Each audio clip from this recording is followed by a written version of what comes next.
The text glowed blue against my screen, reflected in the Christmas lights outside my window. It's kind of just immediate family this year. Super small. A metallic taste hit my tongue. 3 feet away sat the gifts I'd wrapped with stupid care. A vintage brooch for Mom, a first edition history for Dad, and for my sister Bethany. A hand-carved jewelry box with our childhood treehouse etched into the lid. Immediate family. Right. I drove her to doctor's appointments when she had mono. I stayed up until 3 a.m. to finish her portfolio. I lent her my car for 6 weeks. Somehow I wasn't immediate enough for dinner. My name is Lauren. I'm 31, a marketing director, and this is how I stopped being my family's invisible safety net. I scrolled our old messages. My help met with delayed replies. My wins got a thumbs up emoji. My presence was always optional. Being left out of Christmas wasn't about a small gathering, it was habit. They'd practiced excluding me so long it became the default. I typed 7 replies, deleted all of them, and finally sent, "Thanks for letting me know." Then I pulled an invitation from my drawer, the Monroe Hotel New Year's Gala, the industry's biggest night. I'd been wavering. Not anymore. 2 days after Christmas, I zipped into the black velvet dress I'd bought the day I landed the Luminor account. Deep V neckline, clean lines, no apologies. The ballroom glittered. The hostess met me with that polite smile reserved for solo arrivals. "Table 14, she said, pointing toward the outer ring near the exit. More flexibility there. Translation, leftovers table. I sat beside Great Aunt June and a teenager wearing headphones. Across the room, Bethany gleamed at the Monroe table, candles and crystalline attention. When she saw me, her smile flickered, then smoothed. Mom glanced, then looked away. They'd received my RSVP. They'd still put me as far as possible from them, not just accepting my invisibility, enforcing it. The DJ cued, "Single ladies." Laughter rippled. Eyes drifted my way. I stayed seated, hands folded, watching the candles. Something in me shifted. The ache hardened into a clear, steady heat. I opened my clutch and texted a number I'd saved after a leadership seminar in Chicago. "Daniel, it's Lauren Miller. Are you still in town? If you're free, there's an industry event at the Monroe. I could use an ally." 3 minutes later, "On my way." 20 minutes! The doors opened with a hush that made the room inhale. A tall man in a navy suit scanned the crowd, found me, and crossed the floor without hesitating. He leaned in, kissed my cheek, and murmured, "Sorry I'm late, love. Traffic was brutal. If you want me to leave, just say so." I slipped my arm through his. We turned to the usher who'd parked me by the exit. "There's been a seating mix-up," Daniel said smoothly. "We're with the Miller family." Chairs scraped. Whispers flurried.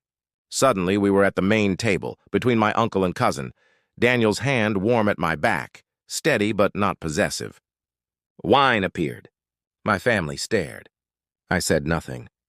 "You looked like you needed a reset," he whispered. "We can talk later. Just go with it."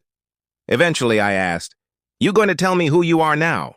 He smiled, pulled a business card from his pocket, my card with my handwriting on the back. "You left this in Chicago. Green blouse, breakout session. You said, 'If you're not building something real, you're just adding noise.' I left a polished, hollow company after that." "Started over," he nodded toward Bethany's table. "Saw your text." I was 2 blocks away. We danced, we talked.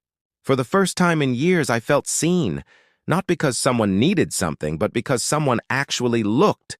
On the terrace, cool air washed over the noise. The door creaked. Bethany stepped out, sequins catching light. "I need to talk to you," she said tightly, cutting a look at Daniel. "Anything you need to say, you can say in front of him," I replied, surprised by my own calm. "Fine. Who is he?" "We both know you're not dating anyone." "He's someone who sees me," I said. "That's not an answer." "It's the only one that matters." She turned to Daniel. "Do you even know her? Or are you here for attention?" "I'm here," he said evenly, "because she shouldn't be alone in a room full of people pretending she doesn't exist." The door opened again. Mom stepped out, eyes bouncing between us. No greeting. No concern. Just, "You didn't need to make a scene. This is a professional event." There it was. The lifelong request to shrink so others could shine. "You know what, Mom?" My voice was quiet, steady. I've spent my life making myself smaller so Bethany could have more space. I edited her resumes, covered her rent, drove through snowstorms. And when I asked for one thing, a chair at Christmas, I was told it was for immediate family. That's not fair, Bethany said. It's exactly fair, I answered. Last year I took your dogs to the vet while you went to Aspen. The year before I helped Dad install your sound system while you were at the spa. I've been there for every crisis. When I wanted a seat at the table, I suddenly didn't qualify. Mom flushed. That's not what happened. I held up my phone. It's exactly what happened. Silence gathered. Finally, Mom whispered, I didn't know she said that. Would it have mattered? I asked. I turned to Daniel. Thank you for seeing me. You're leaving? He asked softly. I've been leaving for years, I said. Tonight I decided to walk. I crossed the ballroom, picked up my clutch from table 14 and headed for the doors. Lauren, wait! Bethany stood there, breathless, the practiced composure cracked. You can't just leave. Why not? You've been practicing how to exclude me for years. That's not true. Her voice wavered. I lifted my phone. She looked away. Real tears filled her eyes. I was jealous. Is that what you want to hear? Jealous of what? Of you, she said, voice breaking. Of how you built something real while I've been maintaining something that only looks perfect. 3 months ago, I found messages on James's phone. Mom told me not to overreact. Dad said marriages work through things, so I smiled and pretended. Do you know how many times I've smiled when I wanted to disappear? I did know. I excluded you, she said. Not because I hate you, but because you remind me there's another way to live, without performing. If I kept shining, maybe no one would ask what was underneath. We stood there. No longer rivals, just two women raised on the same script, finally reading it out loud.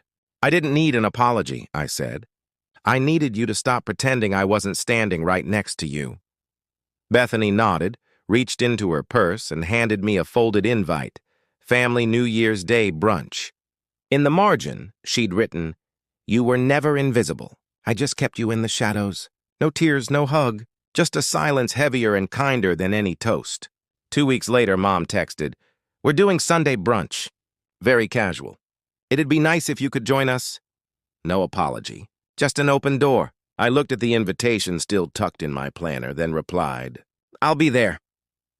I stored the gifts I'd bought, the brooch in my jewelry box, the book on my shelf, Bethany's jewelry box still wrapped. Maybe someday. Given, not traded for admission. At my parents' house, the same floral sofa, the same lemon cleaner and thyme. Heads turned as I walked in. Bethany's smile was small and real. Dad cleared his throat. Mom gestured toward an empty chair. Not at the corner, not at the kids' table in the middle. I pulled it out myself and sat.